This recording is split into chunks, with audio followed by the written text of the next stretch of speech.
pessoal, bem-vindos de volta a mais um episódio do All Connected, podcast aqui do Grupo Eletrolar, para falar um pouco sobre tecnologia voltada para o varejo. Eu sou Igor Lopes, estou aqui com vocês em todas essas edições, né? A gente já se encontrou algumas vezes aí. Se vocês ainda não assistiram os outros episódios do podcast, a playlist está aqui do lado, só clicar. Tem muito conhecimento para você, tá? A gente já falou aqui de Retail Media, já falou de Customer Experience, né? De atendimento ao cliente, como que você pode encantar o cliente da sua loja para fazer ele voltar mais vezes e gastar mais. Enfim, tem muito aprendizado, muita coisa bacana aqui que a gente já conversou com vários players do mercado, várias empresas super reconhecidas do mercado brasileiro já passaram por aqui. Mas hoje a gente vai falar de uma questão que, assim, muita empresa ainda pensa que trabalhar segurança é gasto, né? Pô, para que eu vou fazer esse negócio aí? Para que eu vou gastar com esse troço? Está tudo certo aqui dentro de casa. Sendo que, na verdade, a gente tem visto no mercado aí muita empresa de varejo sendo atacada, tendo muito prejuízo. E é legal a gente tomar conta disso, porque todo mundo é alvo, né? Eu sou alvo na minha rede social, né? Vocês também, você aí em casa, sua loja pode ser alvo, enfim. A gente vai contar uns casos aqui que, de repente, você vai repensar um pouco essa história. Deixa eu apresentar aqui meus convidados. Aqui ao meu lado tem o Márcio Faco, que é diretor de experiência de cliente da Delphia. Prazer ter você conosco, Faco. Prazer é todo meu, Igor. Obrigado pelo convite. Daniel, obrigado por dividir comigo. Opa. A vocês ouvintes, estamos aí, estamos juntos. Boa. E ali na ponta, o Daniel Santana, gerente de contas estratégicas da Tenable. E ele já prometeu começar sacaneando. Ah, sim. Tudo bom, pessoal? Obrigado, Igor. Obrigado, Faco. Obrigado a vocês aí que estão assistindo a gente. E segurança da informação, porque segurança, quando a gente pensar em segurança, pode ser segurança física, segurança lógica, até segurança da informação, que é o caso que a gente vai falar hoje, né? Sim, não é a segurança que a gente vai botar na porta da loja. Esse também precisa ter, principalmente no nosso país, né? Boa. Bom, então, começando por aí, né? Acho que antes é legal a gente explicar um pouquinho o que cada uma das empresas de vocês faz, né? Porque são empresas que não são conhecidas pelo público em geral. Então, começando aqui pela Delphia, o que vocês entregam para o cliente? A Delphia hoje é uma empresa, é uma multinacional brasileira, temos muito orgulho disso. Tem uma forte presença na América Latina, é uma empresa de mais de 20 anos de mercado. E nós costumamos falar que nossos curadores entregam uma experiência diferenciada ao nosso cliente. Nós temos com um viés de comercialização, implementação, uma experiência voltada à observabilidade. Com a necessidade do mercado, estamos transformando e hoje segurança corresponde a mais de 30% da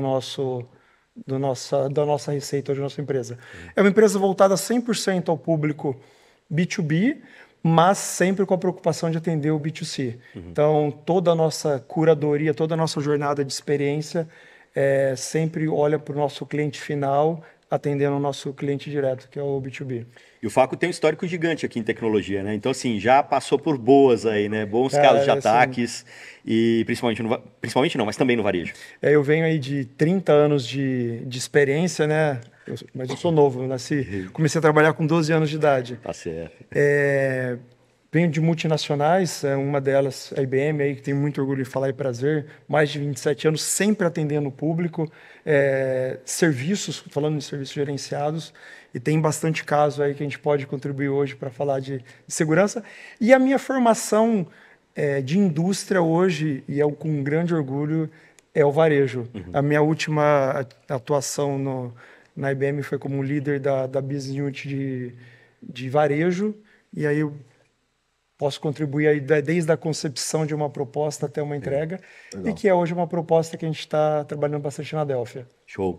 Daniel, conta para nós um pouquinho da Tenable. Ah, legal. A Tenable é uma empresa de cibersegurança, né? Foi concebida como empresa de cibersegurança, é uma empresa americana, já está no mercado há mais de 20 anos, e é a empresa que inventou, nesse contexto aí de cibersegurança, o que a gente chama de scan de vulnerabilidades. E aí isso foi crescendo ao longo do tempo. Então, o que a Tenable faz, né? O que a Tenable pode ajudar vocês? A Tenable mostra onde o teu sistema, seja ele de e-commerce, o teu sistema de ERP, o teu sistema de logística, a tua parte de TI em si, onde tem vulnerabilidades, onde tem buraco, né? Se a gente fizer uma analogia com um cano, né? Onde tem um buraquinho lá que está vazando água, que o hacker consegue entrar, e ele consegue, e aí uma vez que ele entra dentro do teu sistema, ele consegue pegar os dados, transformar esses dados e publicar esses dados na internet, ou fazer um sequestro desses dados, e aí acho que vai ser tema do que a gente vai falar, mas a Tenable, o foco da gente é mostrar onde você, proativamente, né, onde você tem vulnerabilidade, onde você está exposto, que você consiga proteger isso, antes de ter que a casa pegou fogo. Aí, depois que a casa pegou fogo, o custo é maior. Então, prevenir é mais barato. Não, eu diria que talvez assim, 100%, se não 100% de quem está assistindo, que tem uma empresa, com certeza vai ter algum buraco no cano. Com certeza. Né? É impossível Assim, você falar de segurança 100%. porque, assim, todo ano, a Tenable até solta um relatório desse, eu posso depois passar o link para você colocar sim, a para o gente vai pessoal colocar assistir. Tem um documento, todo ano sai em torno de 23 a 25 mil novas vulnerabilidades. Todo ano. Então é um negócio que tem que enxugar gelo. Poxa, o que eu faço? Aí tem técnicas e tecnologia para ajudar o pessoal a se proteger em relação a isso. Mas- E parceiros, né? Exato. Também para entregar serviço para Uma isso. coisa que eu vejo no varejo hoje, Daniel, quando a gente fala dos grandes varejistas, a Tenable, tecnologias com a proposição de antever e até mesmo prevenir, são mais difundidos, né? Mas quando você desce um pouquinho mais, aí a gente entra no problema do custo, que ainda cibersegurança ou segurança é visto como um custo e não como um Perfeito. risco para o negócio. Perfeito. E aí essa prevenção fica um pouquinho mais ofuscada aí e acaba trabalhando ou convivendo correndo o famoso atrás do rabo. Não, e Perfeito. assim, a gente vai puxar esse ponto aqui também, mas o Daniel fez um estudo, uma pequena pesquisa hoje de manhã, né, no dia que a gente está gravando esse podcast aqui, Sim. para falar, para dar uma visão assim do que aconteceu nas últimas 24 horas. Você buscou no Google aí, encontrou 4 marcas que todo mundo conhece que foram atacadas nas últimas 24 horas, né? Quais Pra foram? a gente não falar de empresa brasileira, eu cheguei e coloquei em inglês no Google e verifiquei 4 grandes empresas de varejo, uma de luxo, outra uma das maiores varejistas da Europa, entre outras aí. São empresas bem famosas que foram atacadas nos últimos 15 dias.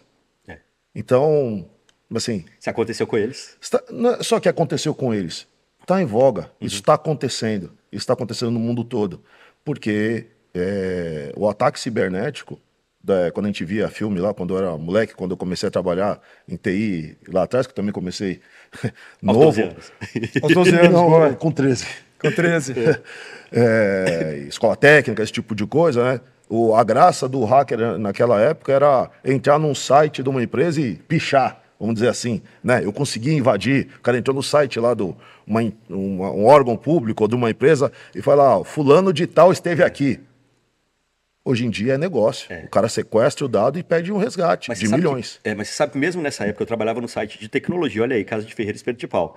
Trabalhava no site de tecnologia, escrevia muita matéria sobre tecnologia, sobre segurança, e um belo dia, um sábado de manhã, a gente acordou com o site, com o destaque na matéria, falando, este site aqui não é seguro. E o hacker que entrou destrinchou tudo que faltava, que tinha de buraco no cano buraco. daquele site. É isso aí. E aí depois acabou que a gente contratou esse hacker como um consultor de segurança para ele poder ajudar a gente a tapar esses buracos. Isso acontecia muito ali, né, algum tempo atrás. E isso foi uma sorte sua. Sim. Porque Foi um hacker ético. porque temos casos de hacker que entrou, mudou o preço, por exemplo, um shampoo importado que custa R$200, colocou a R$1, tiveram várias vendas e a empresa teve que honrar com isso. Então, assim, o impacto é fenomenal disso. Uhum. E todo mundo, né, de uma certa maneira, está suscetível a isso. Não é? Eu posso te falar, né? Convida você primeiro. Eu vou falar com experiência pessoal nossa.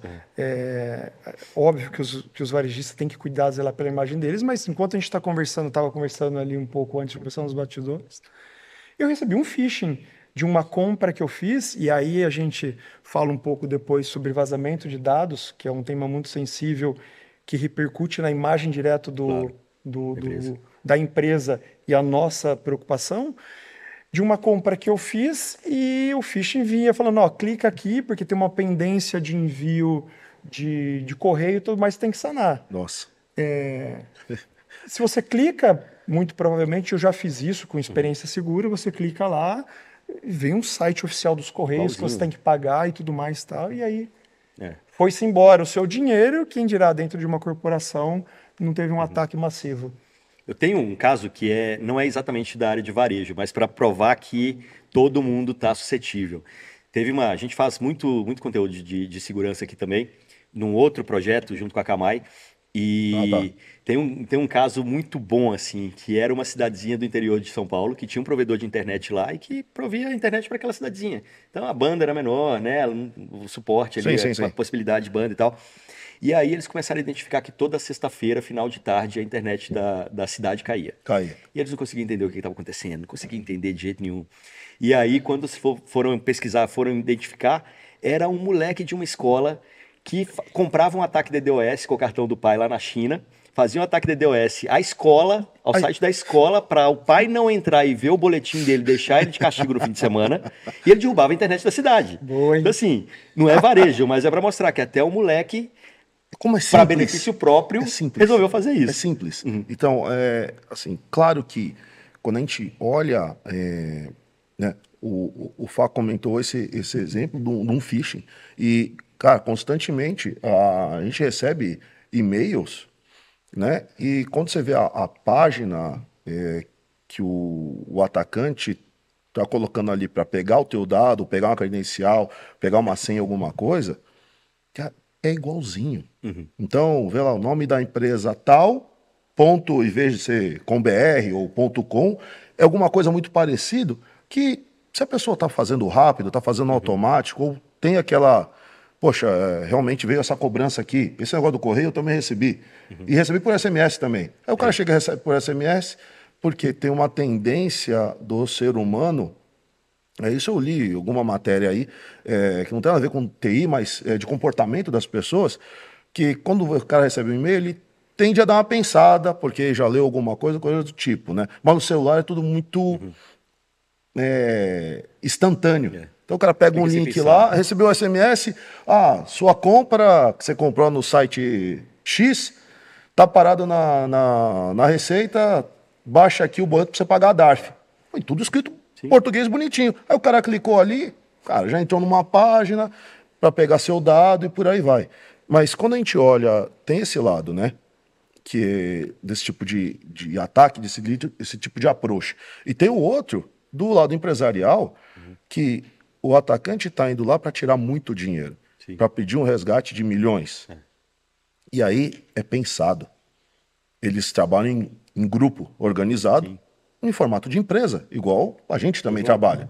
Então, tem um cara que vai tentar pegar num e-mail desse aí, no SMS, pegar a sua credencial, porque ele viu você no seu LinkedIn lá e falou, poxa, esse cara aqui deve ter acesso a alguma coisa. E aí, às vezes, dentro do sistema da empresa, você tem acesso a alguma coisa, ele vai para aquela máquina, para outra, e vai seguindo o caminho até chegar onde é que ele quer chegar.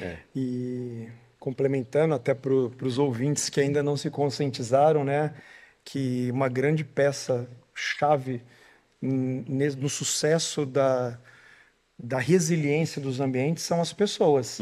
Estudos mostram que os grandes ataques são originados por pessoas ou internamente dentro das organizações. Óbvio que vem externamente, mas grande parte vem para cá. Explorando, óbvio, vulnerabilidades ou até mesmo, eu costumo dizer, falta de um investimento, falta de um cuidado no ambiente. Mas eu acho que tem uma visão interessante sobre isso também, assim, ao invés de colocar o ser humano como o cara que não fechou a porta direitinho, tratar ele como o último firewall, né, como a última barreira de segurança, talvez seja uma visão mais interessante, né? Porque você consegue educar esse cara e ele vira um defensor da empresa também, de alguma maneira. O que eu vejo... Posso? Desculpa, o que eu vejo não é o business da Tenable, né? Mas quando a gente está inserido nesse lado de cibersegurança e conversando muito com os nossos clientes também, existem empresas, e aí eu estou falando de todo tamanho, porque você falou um negócio importante logo no início da nossa conversa. É só o varejista enorme, o distribuidor, as maiores marcas que tem no Brasil ou no mundo que tem uma estrutura dessa. Não, a gente conhece empresa de todo tamanho que tem um trabalho, não só esse lado técnico de proteger ou ter tecnologia para mostrar onde é que ele está vulnerável, onde é que ele está exposto, né? Mas também tem um trabalho, porque tem empresas que olham para isso, inclusive empresas locais, de educação. De educação para conscientizar como você trabalhar com a informação que estão te passando. Para você não expor a informação e você não ser alvo. Então, esse trabalho de educação... eu vi nesses últimos, vamos falar assim, 2, 3 anos no Brasil, o pessoal investindo nisso. E aí tem até cenários de, vamos fazer um dia aqui vamos fazer pegar meia dúzia de funcionário aqui, vamos ver se eles caem no phishing. Se o treinamento, que acho que é o final do treinamento, né? Explicamos pro cara, ó, não coloca a mão aqui. Fazendo. Lembra aquele negócio que a gente era criança lá? Não é pra mexer no fogão. Eu acabei de cozinhar, o fogão tá quente. Aí o moleque lá, bota a mão lá. Então, eu vejo que o pessoal explicando isso pra gente, o ciclo até dessa parte de educação, chega até numa parte dessa, de mandar lá um e-mail falso lá, ver se alguém cai. Para ter certeza, acho que é o teste do treinamento, né? O cara não colou, não, nada do tipo, né? Mas acho que isso também está evoluindo bastante no nosso país. Sim, está evoluindo bem, mas também quando... A gente falou muito de problema aqui até agora, né? Começando a falar de educação, vamos falar um pouquinho de soluções. Como que a gente consegue fazer com que as empresas, de fato, sejam mais seguras? Eu acho que educação é um ponto. Eu acho que o fato de todo mundo estar falando de tecnologia e todo mundo viver tecnologia no dia a dia e ver que a conta dele do Instagram está sujeita a um hacking, o e-mail dele, o WhatsApp dele foi clonado, ele começa a perceber que isso faz parte da vida. Acho que as pessoas começam a ficar um pouco mais safas também, vocês não consideram isso? Ou não, ou é o contrário? Isso é uma experiência ruim, né? Olha só que loucura, né? Nós, no nosso dia a dia, a gente, quando vai fazer uma compra, quando a gente coloca o cartão de crédito e aperta o Enter e fala assim, e agora? Foi, não foi? Você fica esperando, vai vir uma mensagem para mim que foi clonado, alguma coisa? Eu acho que sim, principalmente essa geração que vem nova, ela já nasce isso no DNA. E cada vez mais fica aflorado e explícito essa necessidade. Você falou de como proteger, né, como ter uma estrutura, mas falando dessa parte da experiência, né, que é uma coisa que eu trouxe da experiência, quando a gente pensa no varejo, nós temos datas específicas que são chamariz de safada. Acho que eu vou usar essa palavra. De bandido. Que é Dia das Mães. Black Friday. Natal. Dia dos Pais. A gente tem Dia dos Pais. A gente tem Páscoa. Depende do varejista ou do fabricante também tá vendendo pro varejista. São datas que as pessoas, né, nós compramos presente para um amigo, para uma família, seja quem for. E muita coisa hoje em dia é online. Independente de ser online ou não. Então, essas datas a gente vê e vê o reporte dos nossos clientes, a quantidade de gente batendo na porta lá.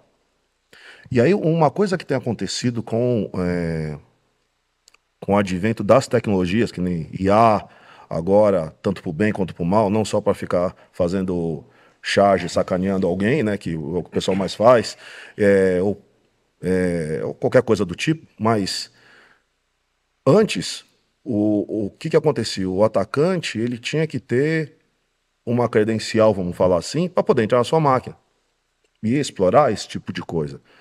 Hoje em dia, o que a gente chama de superfície de ataque, ela é enorme. Depois que entrou as aplicações web, o pessoal ter ido para a nuvem, terceirizar em vários pontos, isso aumentou. A gente tem os times de marketing usando ferramentas de nuvem, ferramentas de IA para uma coisa. Onde é que isso está hospedado? Isso, está faltando as palavras. Será que conversou com o cara de segurança? Será que o CISO está sabendo disso?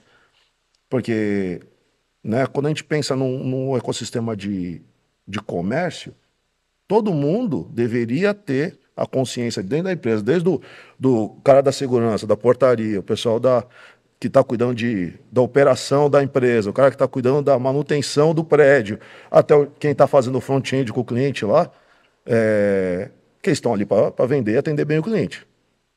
Certo? Mas só que o pessoal às vezes esquece, né, que isso deveria ser o padrão, né, no treinamento lá, que o pessoal fala de encantar o cliente, esse tipo de coisa, né? Então tem que ser todo mundo, tem que pensar nisso, que a empresa só existe para atender bem o cliente. Só que o pessoal esquece muito na conversa de colocar o time de segurança, o executivo de segurança lá, que ele é parte dessa história também. Porque se ele não consegue proteger e uma campanha de marketing por causa da rapidez. Tem que, amanhã a gente tem que lançar um portal, porque vai ter uma campanha do cartão de crédito da Copa, da Libertadores, do time que classificou, ou do Dia das Mães, esse tipo de coisa. E não vou chamar segurança não, que vai ser aquele cara chato que vai falar que vai demorar. Justamente, é o cara chato que vai bloquear. Então, não é assim. Hoje, os profissionais de segurança, eles hoje falam negócio. Então, se for pegar um profissional de segurança de 5 anos atrás, pode ser que o pitch dele fosse mais técnico. Hoje não, o cara sabe e ele tem tecnologia e tem time que consegue apoiar esse negócio. E aí, voltando à sua pergunta, eu estou me estendendo, desculpa. A superfície de ataque aumentou. Então, você entender essa superfície de ataque toda é o ponto. Porque onde que o cara pode entrar? E qual torneira você tem que fechar? É visibilidade. E qual torneira você tem que fechar para que se diminua o risco? Porque o risco sempre vai ter. Porque uma coisa que a gente viu é que nesse ano estão explorando vulnerabilidade de 2017. Aí tu fala assim, mas peraí. O cara não atualiza desde 2017. Esse é o ponto que a gente imagina. Esse é o ponto. E assim, eu costumo brincar com o CISO da Delphi, né? Ataques, essas coisas, é igual você ter uma moto. Qual é as duas únicas certezas que você tem quando você tem uma moto? Que você vai ser roubado e que você vai cair. Então essas são as certezas. Ataque é a mesma coisa. Você vai ser atacado e o quão resiliente você está, o quanto você está preparado para receber o impacto desse ataque preventivamente ou posteriormente. E aí, falando um pouco dessa diversificação, né? Um legado interessante e bom que a pandemia nos trouxe foi a aceleração da digitalização. O que você tinha antigamente, que era uma pessoa que ia fazer uma compra em uma loja lá, e uma loja tinha internamente um CPDzinho lá com 10, 8 equipamentos. Hoje você tem lá um ecossistema imenso que uma pessoa compra de um e-commerce, de um app, de um totem, de um verdade, WhatsApp, do totem, né? Tem o totem também. E aí, olha que coisa interessante. Você sai de um possível ataque em 8 componentes para até 80 mil componentes. Pega um grande varejista, ele tem mais de 80 mil componentes ou variáveis que ele pode ser atacado. Sem contar, e aí é até cansativo você falar, caramba, eu vou morrer. Os stakeholders que conectam nesses ambientes. Você está falando de parceiros, de soluções, bancos de dados que integram, se falam e se conversam. Então, você pode estar se preparando aqui, mas o seu parceiro não está. Perfeito. Então, cada vez mais a escolha de um parceiro estratégico, bem qualificado, e o ecossistema muito bem montado faz. Só que aí corta para a realidade, você vai ver o time de TI, aquele cara aquele cara da internet que está lá debaixo da escada, no cantinho, né? E que resolve todos os problemas. É o que montou o site, é o sobrinho do dono. Sobrinho do dono. Assim, Tem. Depende do tamanho da Não, lógico, da aqui empresa. eu tô brincando, Sei. assim, eu tô falando, mas ela não é vista com, assim, como a gente estava falando antes, né? Segurança precisa ser vista com olhos de investimento, não com olhos de custo. Tem que estar no dia do desenvolvimento de um projeto, né? O board tem que entender isso, porque isso é super importante, de ter um cara da segurança que não seja mais o cara que fala não, mas o cara que seja propositivo e que traga resoluções para evitar qualquer problema futuro. eu acho assim, o grande patrocínio vem das próprias empresas, né? Cultura, mindset, começando pelo CEO, pelo CFO, são decisores, são influenciadores, tem que começar vindo de cima para baixo. Perfeito. Você pega hoje, eu acho que numa grande tendência e uma decisão sábia é os CISOs estarem mais próximos cada vez do board, eles deixarem, na minha opinião, de fazer parte do time de TI, ser um player do board que influencia e decide. Tem uma tendência, o pessoal está fazendo um pushing bastante Mas disso. você vê assim, quando a gente compara varejo, né, que a gente está falando do carinha de TI ali ainda, que ainda, na grande maioria, é visto como custo, eles investem lá. Eu espero que num próximo podcast eu mude a minha fala, mas eles investem de 3% a 7% do custo de TI, é investido em segurança. Você pega uma entidade financeira de 10 a 15 de TI. Então, espero que no próximo podcast eu esteja aqui falando que tenha de 10 a 15% da empresa TI, da e não empresa. mais de TI. Isso aí. O CISO já está sentado no board e a relevância esteja maior para o CISO. Como que vocês têm percebido a evolução? Vocês têm anos de mercado brasileiro, né? Como vocês têm percebido a evolução da percepção da segurança pelas empresas? Eu acho que, na minha cabeça, eu achava que a coisa já estava mais evoluída, assim, pelo menos na minha bolha de São Paulo. É que, conversando com vocês, a gente vê que o buraco é mais embaixo, né? Ó, se a gente vai pensar no geral, dá para dividir em maturidade. Tem empresas do varejo do Brasil que estão bem estruturadas, os líderes são caras fera, assim, poxa, que é o cara que poderia vir aqui dar aula. Sim. Assim, tem uma estrutura, tem uma matriz e outra, o que eu vejo desses especificamente, a conversa deles é muito do negócio.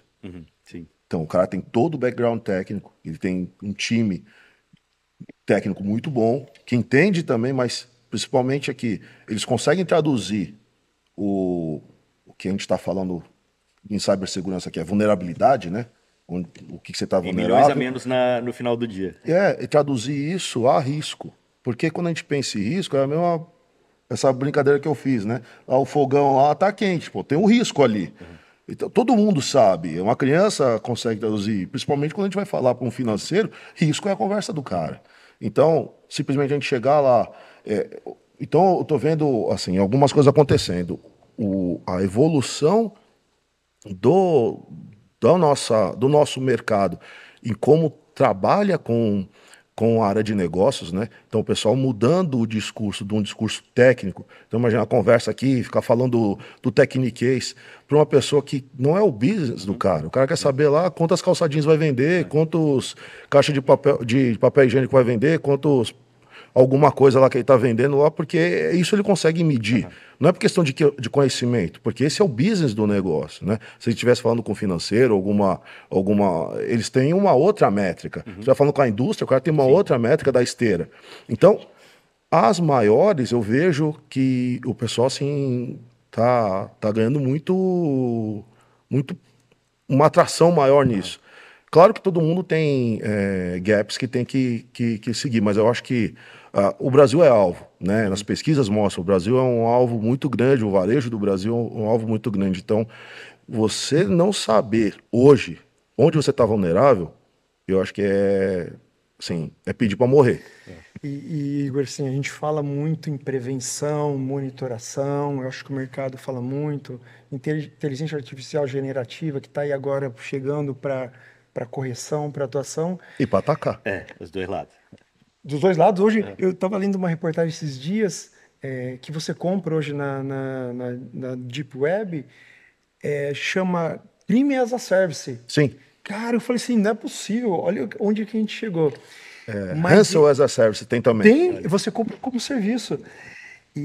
Mas eu vejo muito pouco o varejo hoje investindo. E depois que o ataque aconteceu, o que a gente vai fazer? Eu acho que ainda a gente tem muita fragilidade quando a gente fala na resiliência do varejo como um todo.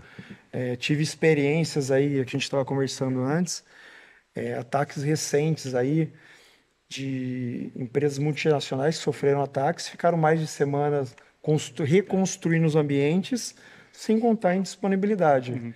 A gente tem um caso público de 2021 foi 2021 das lojas Renner, que ficou todo com o e-commerce parado por causa de ataque.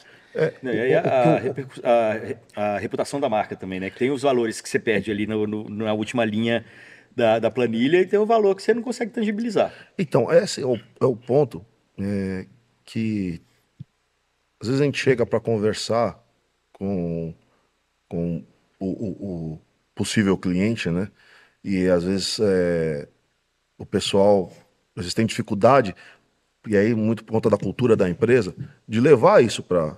Cara, quanto que você vai investir para ter um parceiro igual eles para operacionalizar o negócio todo, ter uma tecnologia que te mostre qual que é o problema e você ter alguma coisa para fechar a torneira, para mitigar.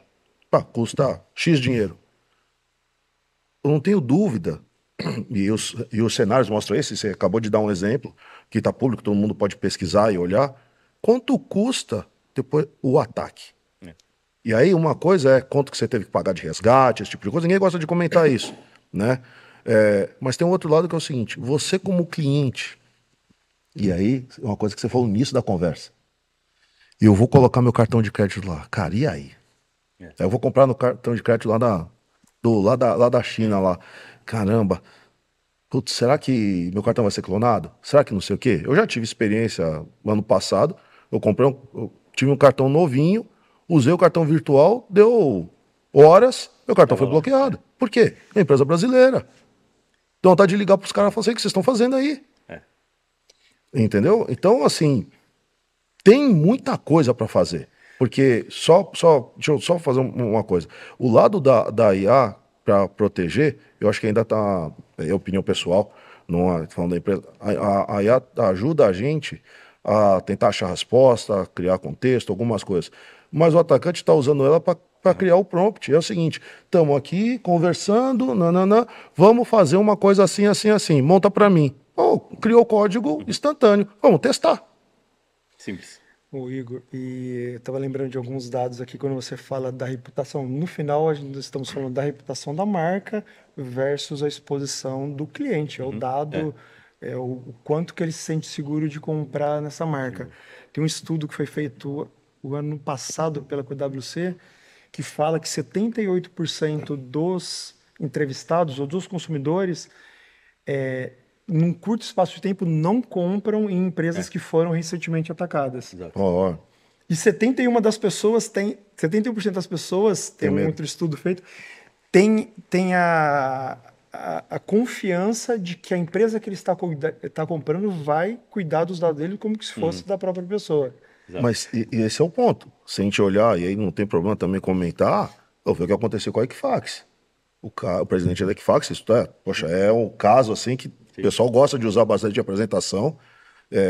Tem no YouTube, tem em todo quanto é lugar, mostrando lá o congressista americano falando pro presidente lá da Equifax. Cara, o que vocês fizeram? Vocês não sabiam que o dado, vocês pegam o CPF do mundo todo, do monte de gente, vocês não sabiam disso aqui? Aí o cara baixa a cabeça. Não tem, vai falar o quê? Então, mas esse ponto que você falou é verdade. Caramba, teve agora, há pouco tempo, só no nosso país aqui, vários cenários aí de exposição de dados de cliente. Aí eu falo assim, caramba, você me pede a informação, eu te dou, Confio. você pega meu CPF, você fala que tem lá um montão de coisas, e aí agora está disponível? A Target sofreu um ataque em 2019, teve exposição de mais Essa é legal, essa entrou pelo sistema de OT, mais de sistema 40 industrial.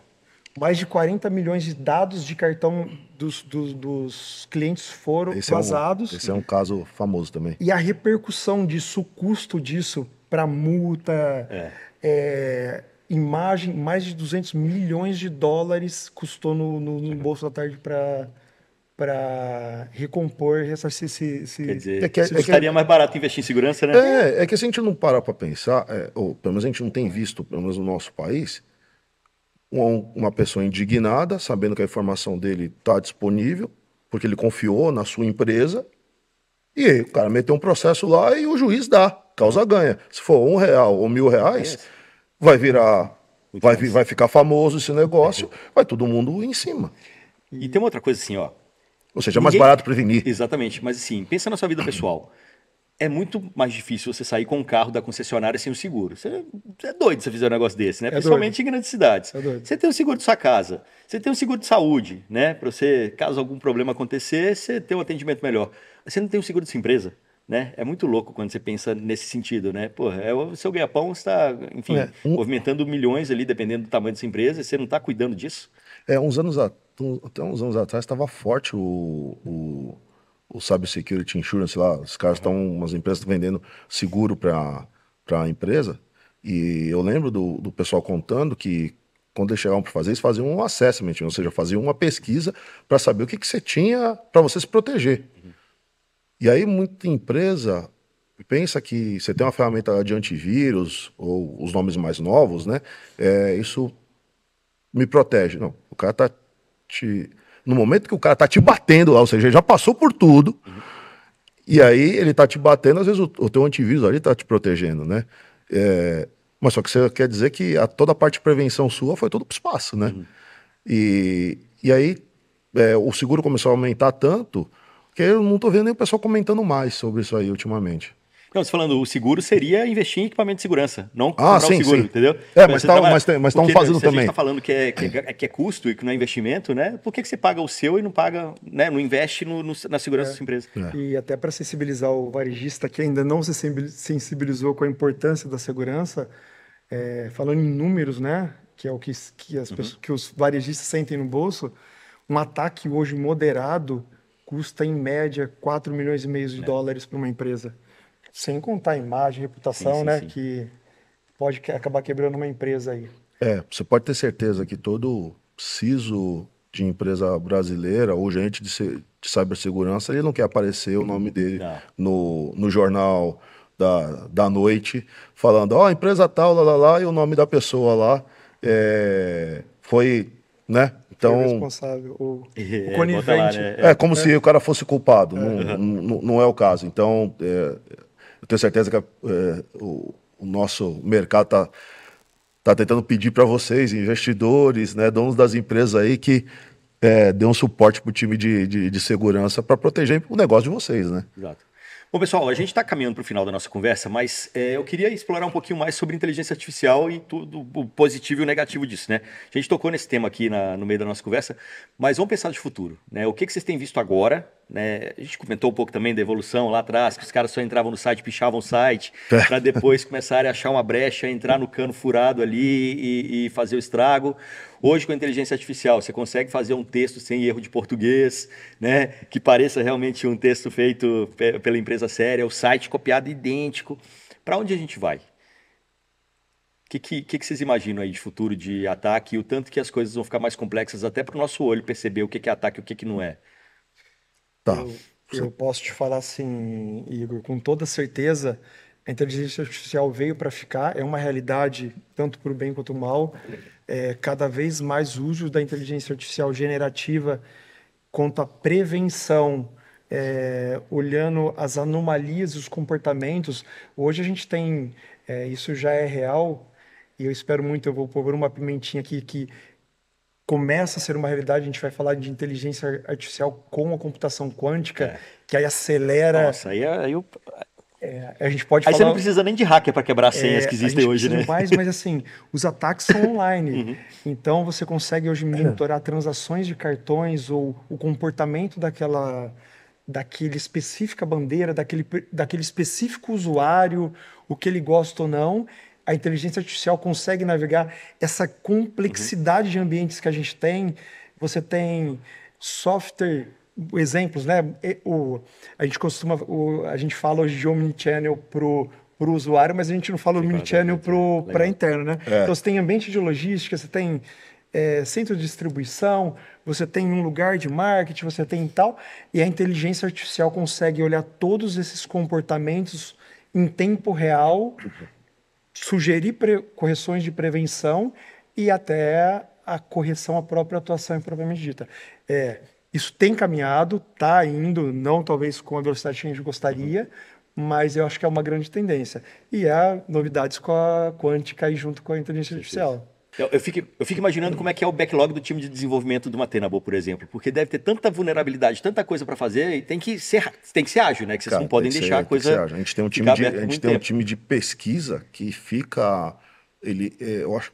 24 horas, porque assim, sim, é loucura. Mas na Deep Web antes do ataque para rua.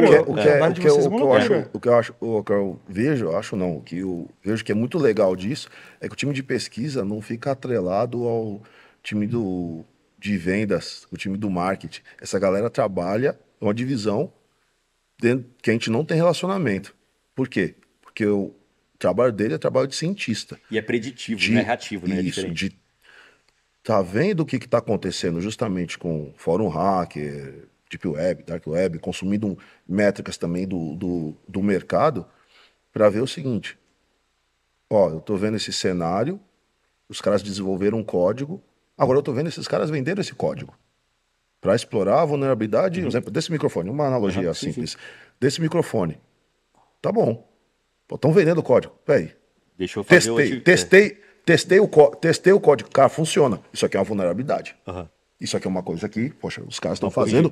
E os grupos famosos aí de ataque, né, as gangues de crime aí estão estão usando esse negócio. Então, eu elevo a nota de risco dessa vulnerabilidade que às vezes estava lá adormecida, lá que ninguém estava prestando atenção.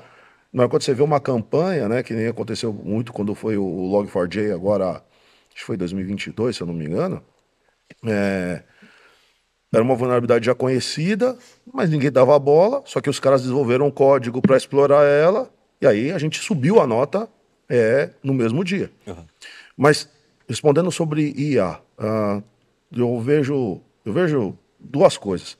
A palavra da moda agora que deve seguir agora um negócio chamado contexto.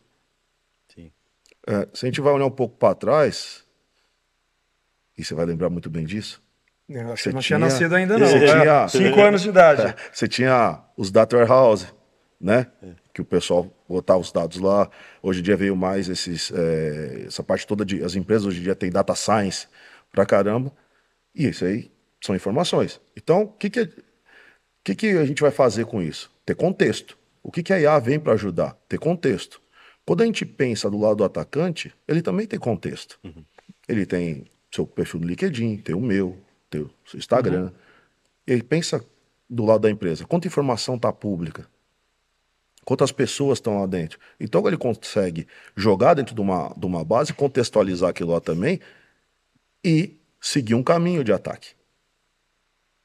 E isso está cada vez mais rápido. Uhum. Então, mais que as ferramentas de proteção, né? A gente joga no lado da prevenção, Atenable. Nas ferramentas de proteção, esses caras têm que ficar o tempo todo pegando o que eu estou falando que é o pedaço do cano furado, arrumar uma forma de remendar isso daí de alguma forma. E eles estão sempre na frente. A gente vê na nossa vida pessoal isso, né? Vê nas notícias aí, não tem nada a ver com cibersegurança, e sim com a segurança pública. A gente vê acontecendo. Mas também para o lado do nosso lado que está tentando defender, e tem o lado do contexto também. Então, aquilo que eu falei, uma vez que a gente entende qual que é a superfície de ataque todo, que nem o caso do Target, isso é famoso porque o cara entrou pelo sistema do ar-condicionado. Uhum. Aí fala assim, não, mas por que o sistema ar-condicionado? Vamos pensar, as varejistas hoje em dia têm um sistema de logística. O sistema de logística, às vezes, tem robô lá dentro. Isso daí não é a nossa rede IP comum, é rede industrial. Eu não tenho que olhar para esse negócio? Putz, eu tenho. Eu tenho sistemas que estão abertos para a internet. O que é a informação que está lá para fora? Eu tenho que olhar isso aí. Não é só o meu notebook, o meu servidor, a minha nuvem, esse tipo de coisa. Então, uma vez que a gente tem isso daí todo, o que a IA está ajudando é contextualizar essa informação e falar o seguinte, esse aqui é o risco. Você tem um monte, mas você está me dizendo que esse cara aqui é o cara que gera dinheiro para você. É o teu servidor de faturamento, é o teu servidor principal lá, do teu negócio principal. Eu não sei dizer, mas quem está ouvindo sabe qual que é. É esse cara aqui. Então eu estou vendo que tenho 20 caminhos que chega aqui. Faz tal coisa ou faz tais coisas para diminuir esse risco. E isso aí está ajudando a gente.